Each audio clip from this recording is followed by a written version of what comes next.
और डील के 7 दिन बाद यूएस का ईरान पर बड़ा हमला। यूएस ने ईरानी मिसाइल ड्रोन ठिकानों को निशाना बनाया। ईरान के तटीय रडार साइटों पर भी यूएस आर्मी का हमला हुआ है।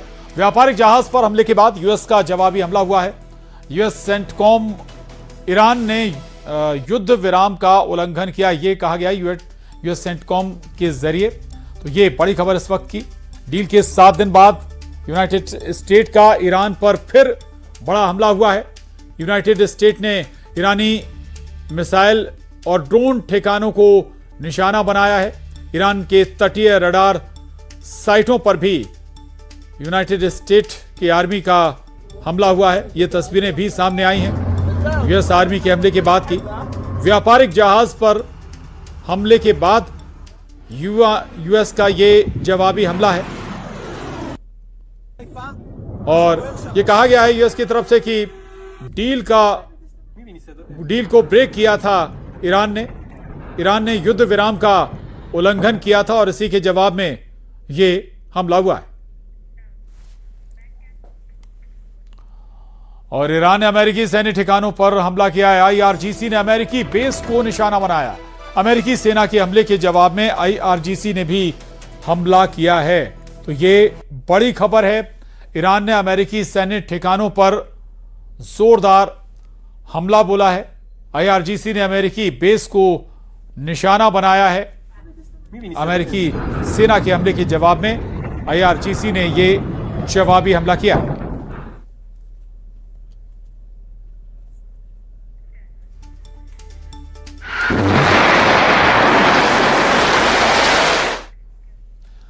और यूएस उपराष्ट्रपति जेडी वेंस ने ईरान को चेतावनी दी है। जेडी वेंस ने कहा है कि हिंसा का जवाब हिंसा से दिया जाएगा। जेडी वेंस कह रहे हैं कि यूएस हर हमले का जवाब देने में सक्षम है। तो यूनाइटेड स्टेट के उपराष्ट्रपति जेडी वेंस ने ईरान को चेतावनी दी है और कहा है कि हिंसा का जवाब हिंसा से दिया जाएगा। यूएस हर हमले का जवाब देने में सक्षम है।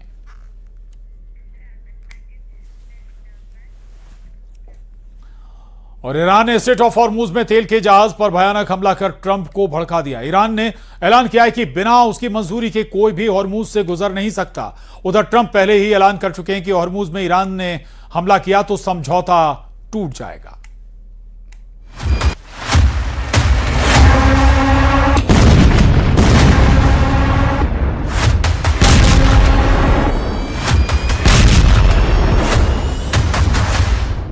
फिर युद्ध भड़क गया है, फिर बम फटने लगे हैं, फिर तेल रूट जलने लगा है। इस बार हमले की पहल ईरान ने की है। इस बार सुप्रीम लीडर मुस्तफा ने ट्रंप को गुस्सा दिलाया है। हॉर्मुज में ईरान का भयानक हमला शुरू।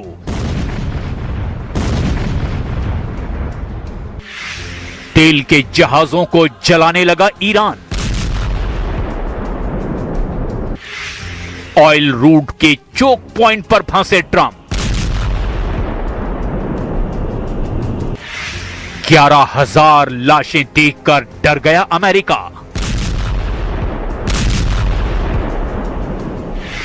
हॉर्मुज में ईरान ने अपनी ताकत का एहसास करा दिया है। ओमान तट पर ईरान ने धमाका किया है। ईरान के हमले में तेल टैंकर जल गया है। अमेरिका ने आरोप लगाया कि ईरान ने सिंगापुर के तेल के जहाज को उड़ा दिया। सिंगापुर मैरीटाइम अथॉरिटी ने कहा कि सिंगापुर में रजिस्टर्ड एक कंटेनर शिप पर हॉर्मुज में हमला हुआ है। एवर लवली नाम के इस जहाज को सिंगापुर के समय के अनुसार रात 10 बजे निशाना बनाया गया। बयान में यह भी कहा गया कि जहाज पर मौजूद सभी कीस क्रू मेंबर की जान बच गई है। इस्लामिक रिवोल्यूशनरी गार्ड ने हॉर्मुज में हमला करके ट्रंप के होश उड़ा दिए हैं, क्योंकि अमेरिका ने ऐलान किया था कि अब हॉर्मुज खुला है, ईरान हमला नहीं करेगा। लेकिन जब हॉर्मुज की जगह नए रास्ते से तेल सप्लाई की जानकारी ईरान को मिली, तब से सारे समीकरण ही बदल गए हैं। अमेरिका से डील के बाद हॉर्मुज पर कब्जा बरकरार रखने और टोल वसूली करने के लिए ईरान ने एक्शन ले लिया है। जिस हॉर्मुज स्ट्रीट को दुनिया तेल की लाइफलाइन कहती है, उसी हॉर्मुज को अब ईरान अपना नया एटीएम बनाना चाहता है। इसके लिए ईरान तुर्की मॉडल को अपनाने की तैयारी में जुट रहा है। द वॉल स्ट्रीट जर्नल की रिपोर्ट के मुताबिक जैसे तुर्की स्ट्रेट से गुजरने वाले जहाजों से तय नियमों के तहत टैक्स वसूली करता है, उसी तर्ज पर ईरान हॉर्मूज के लिए अब एक नया मैनेजमेंट सिस्टम चाहता है। ईरान चाहता है कि हॉर्मूज से गुजरने वाले जहाजों से सुरक्षा, नेविगेशन और पर्यावरण सेवाओं के नाम पर शुल्क लिया जाए। दावा है कि इससे ईरान को हर साल करीब 40 अरब डॉलर तक की कमाई हो सकती है। इस कमाई में ईरान की तरफ से खाड़ी के दूसरे देशों को भी हिस्सेदार बनाने का प्रस्ताव दिया गया है। हालांकि ईरान का तुर्की मॉडल टोल प्लान इतना आसान नहीं होने वाला है, क्योंकि अंतर्राष्ट्रीय समुद्री कानूनों के तहत हॉर्मूज जैसे अंतर्राष्ट्रीय समुद्री मार्ग पर एक तरफा टोल लगाना आसान नहीं है। और इतना ही नहीं, ट्रंप हॉर्मूज में टोल वसूली के सख्त खिलाफ हैं। Final Iran deal if it included any kind of fees on shipping Yeah, American no, companies. it would be unacceptable to me, because we have numerous straits, and if you did that for them, you'd have to do it for other people. You have other straits. I wouldn't allow it there either. Hormuz में 11,000 से ज्यादा seller अभी भी फंसे हुए हैं। सैकड़ों तेल के जहाज फंसे हुए हैं। इन सब का जिम्मा ट्रंप ने ले रखा है।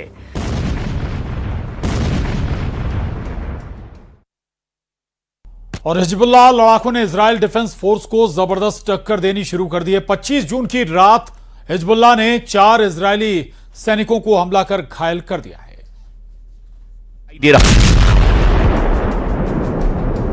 ईरान जिस स्टाइल में आगे बढ़ता दिखाई दे रहा है, उससे अमेरिका की मुश्किलें भी बढ़नी तय है। अमेरिकी एक्सपर्ट प्रोफेसर डेरेक जे ग्रॉसमैन ने ट्रंप को जमकर फटकार लगाई है। ग्रॉसमैन ने कहा है कि ईरान ने हॉर्मूज में जहाज पर इसीलिए हमला किया क्योंकि यह शिप ओमान के तट से होकर गुजर रहा था, ईरानी जल क्षेत्र से बच रहा था। इससे ये एक बार फिर से साबित हो गया कि ईरान हॉर्मूज को चोक पॉइंट मानता है। ट्रंप, धन्यवाद इस बेवकूफी भरे और खुद को हराने वाले युद्ध के लिए। अमेरिका को अब एक बार फिर से ईरान से जंग लड़नी पड़ सकती है। ईरान के साथ हिजबुल्लाह ने भी दुश्मनों को ललकारना शुरू कर दिया है। हिजबुल्लाह चीफ नईम कासिम ने ऐलान किया कि इजराइल अमेरिका को हराकर लड़ाका ग्रुप नए दौर में एंट्री कर रहा है।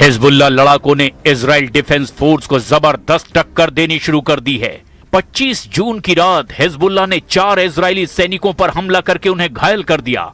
घायलों में 2 ऑफिसर भी शामिल हैं। बेत याहून में हुए एनकाउंटर